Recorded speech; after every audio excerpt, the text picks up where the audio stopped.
नमस्कार मित्रांनो, स्वागत आहे सर्वांचं ग्रीन गोल्ड ॲग्री आपल्या मराठी यूट्यूब चॅनलमध्ये। आज आपण आहोत मिरची प्लॉटमध्ये। तर आज आपला मिरची प्लॉट पूर्णपणे लावून झालेला आहे, तुम्ही पाहू शकताय। तर आता ही जी रोपं आहेत, ही रोपं थोडीशी ओव्हरेज झालेली आहेत, कारण मशागतीमध्ये थोडासा वेळ गेलेला आहे।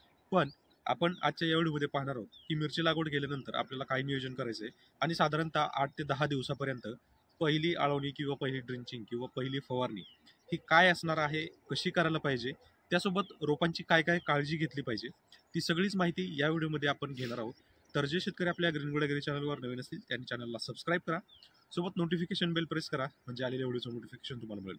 मित्रांनो, आपलं लागवड रोप जे आहे साधारणतः आता 40 ते 42 दिवसाच्या कालावधीमध्ये आहे, म्हणजे साधारणतः एक आठवडा रोप जे आहे हे लेट झालेलं आहे, कारण आपला शेत मशागतीमध्ये किंवा शेत तयार करण्यामध्ये थोडासा वेळ गेलेला आहे। आणि या कालावधीमध्ये आपण नर्सरीतून रोप आणल्यानंतर थोडीशी पिवळसरपणा त्याच्यामध्ये जाणवत आहे आणि नॉर्मल कुठंतरी कोकडा हा जाणवत आहे।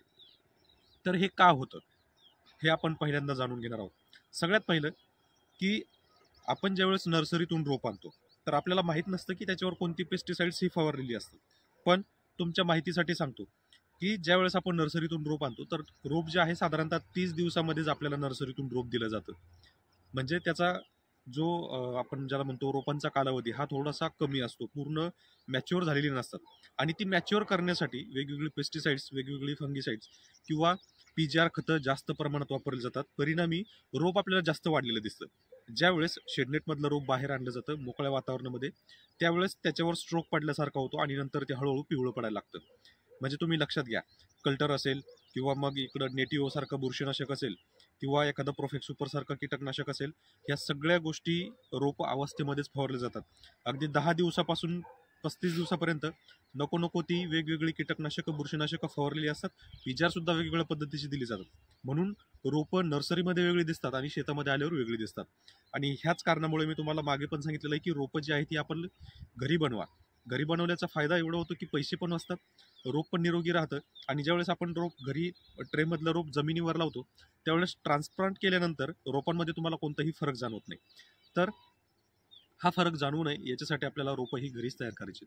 आता पहिली जी महत्त्वाची आळवणी असेल किंवा स्प्रे असेल तर तो काय दिला पाहिजे, तर आता ही रोप आपली कालच्या दिवसामध्ये लागवड करून झालाय आणि आज आपण त्यांना देणार आहोत 1261-1919। त्यासोबत आपण थोडंसं ह्युमिक देणार आहोत, कारण रूट डेव्हलपमेंट जे आहे ज्याला आपण म्हणतो ट्रान्सप्लांट नंतर बरीचशी मुळं ही डॅमेज होतात। लागवडीमध्ये असेल किंवा ती खाली थोडीफार कडक माती असेल त्याच्यामध्ये दबली जातात किंवा वेगवेगळ्या प्रकारची बुरशी सुद्धा खालून लागते। परिणामी रूट डेव्हलपमेंट जी आहे ती थोडीशी स्टॉप होते। म्हणून या परिस्थितीला आपल्याला त्याला स्ट्रोक द्यायचा आहे आणि पांढरी मुळींचा विकास होईल याच्यासाठी ह्युमिक द्यायचं आहे। त्यासाठी आपण एकरी 1 किलो ह्युमिक ॲसिड किंवा त्याच्या पर्सेंटेजनुसार, त्याच्या क्वांटिटीनुसार आपल्याला द्यायचं आहे। काही ठिकाणी 500 ग्रॅमचं पण प्रमाण आहे, तर जे प्रमाण आपल्याला दिलेलं आहे किंवा जे रिकमेंड केलेलं आहे तेच प्रमाण आपल्याला त्याच्यामध्ये घ्यायचं आहे। त्यासोबत 1 किलो 19-19 आणि 1 किलो 1261 असं 2 किलोचा हा एक फॉर्म्युलेशन आणि अर्धा किलो किंवा 1 किलो ह्युमिक ॲसिड आणि एकरी 300 ग्रॅम फक्त युरिया आपल्याला त्याच्यामध्ये मिक्स करायचं आहे। आणि ही पहिली आळवणी आपल्याला द्यायची। आता ही आळवणी का द्यायची आहे, तर तुम्हाला पहिल्यांदा सांगितल्याप्रमाणे की ज्यावेळेस आपण नर्सरीतून रोप आपल्या शेतामध्ये लावतो, या ट्रान्सप्लांटमध्ये एकतर त्या रोपांना स्ट्रोक बसलेला असतो, दुसरी गोष्ट वेगवेगळी भरपूर सारी कीटकनाशकं किंवा बुरशीनाशकं वापरल्यामुळं आणि इकडं आल्यानंतर ते मोकळ्या वातावरणामध्ये आल्यामुळं त्याच्यावर सुद्धा आणखी चांगल्यापैकी स्ट्रोक बसलेला असतो। या स्ट्रोकमधून तो बाहेर निघावी रोपं, त्यासोबत मुळांची वाढ व्हावी, जेणेकरून त्याच्यावर आणखी स्ट्रोकमध्ये भर पडू नये। कारण बऱ्याच वेळा असं होतं की रोप लागवड केल्यानंतर सुद्धा बरीच रोपं मरतात, म्हणजे त्यांना स्ट्रोकच एवढा बसलेला असतो की ती रोप सर्व्हाइव्ह करत नाहीत। त्याच्यासाठी आपल्याला पहिल्या 2 दिवसामध्ये आपल्याला हा ड्रिंचिंग करणं महत्त्वाचं आहे आणि अतिशय जास्त महत्त्वाचं आहे। आता बरेच महाभाग असतील की हे कशासाठी असतं, तर त्याच्यासाठीच हा व्हिडिओ दिलेला आहे की हे का आपल्याला द्यायला पाहिजे। कारण ही गरज आपली नाही आहे किंवा हे काही शेड्यूल नाही आहे, ही प्रॉपर रोपांची गरज आहे। कारण जिथं आपण रोपं तयार करतो किंवा जिथं आपली नर्सरी असते, नर्सरीचा भाग वेगळा आणि शेतामध्ये आल्यानंतर दुसरा भाग वेगळा। हा जर तुम्हाला माहीत नसेल तर तुमचं नॉलेज कोणत्याही कामाचं नाही आहे। त्याच्यासाठी आपल्याला ही ट्रीटमेंट करावी लागते। आता त्याच्यानंतर ही ट्रीटमेंट दिल्यानंतर साधारणतः 4 ते 5 दिवसानंतर आपल्याला रोपं बऱ्यापैकी चांगली दिसायला लागतात। आणि अशातच आपल्याला या प्लॉटमध्ये जर हा आपला 20 गुंठे एकूण प्लॉट आहे, तर आपल्याला प्लॉटच्या कडीने आणि प्लॉटच्या मध्ये आपल्याला स्टिकी पेपर्स लावणं गरजेचं आहे। स्टिकी पेपर म्हणजे चिकट सापळे। चिकट सापळे आपल्याला 3 प्रकारचे पाहायला मिळतात, निळा कलर, पिवळा कलर आणि आता तिसरा एक येतोय तो म्हणजे पांढरा कलर। आता हा पांढरा कलर कशासाठी आहे, तर ब्लॅक थ्रिप्ससाठी। पांढऱ्या कलरची जी आहेत ती साधारणतः अर्धा एकर जर आपलं क्षेत्र असेल तर कमीत कमी 6 सापळे आपल्याला पांढरी लावणं गरजेचं आहे. यामुळे आपल्याला कळून जाईल की आपल्या क्षेत्रामध्ये ब्लॅक थ्रिप्सचा अटॅक वाढतोय का किंवा प्रमाण होतंय का. आणि त्यासोबतच ब्लॅक थ्रिप्सचा पण प्रभाव आपल्या पिकावर वाढू नये याच्यासाठी आपल्याला रासायनिक फवारण्या सुद्धा कंट्रोलमध्ये ठेवायचे. कोणतंही शेड्यूल फॉलो करायचं नाहीये. जशी आपली पिकाची अवस्था असते किंवा जसं रिस्पॉन्स आपल्याला त्या रोपांचं मिळतोय त्या परिस्थितीतून आपल्याला स्प्रे करायचे आहेत.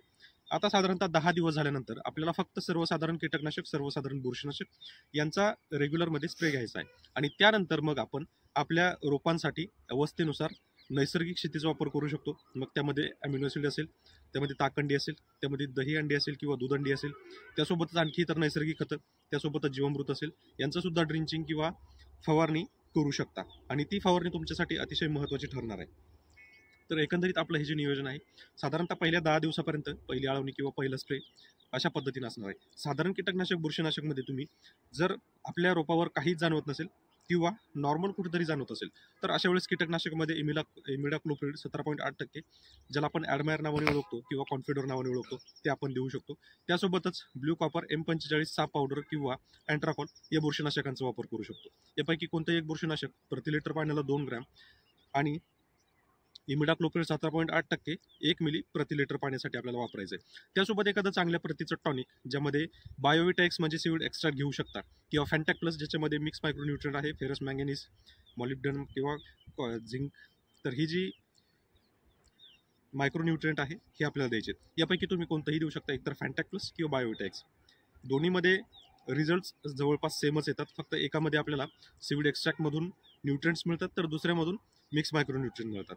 तर याच्यामध्ये तुम्ही दोन्हीपैकी कोणताही एक निवडू शकता, ज्याच्यामुळे आपल्या पिकावर काळोखी वाढेल, न्यूट्रिएंट बॅलन्स राहतील आणि झाडावर स्ट्रेस तयार होणार नाही. तर अशा पद्धतीनं आपल्याला हा डोस घ्यायचा आहे. तर मित्रांनो, ही माहिती तुम्हाला कशी वाटली नक्की कळवा. व्हिडिओ जर आवडला असेल तर व्हिडिओला लाईक करा, चॅनलला सबस्क्राईब करा.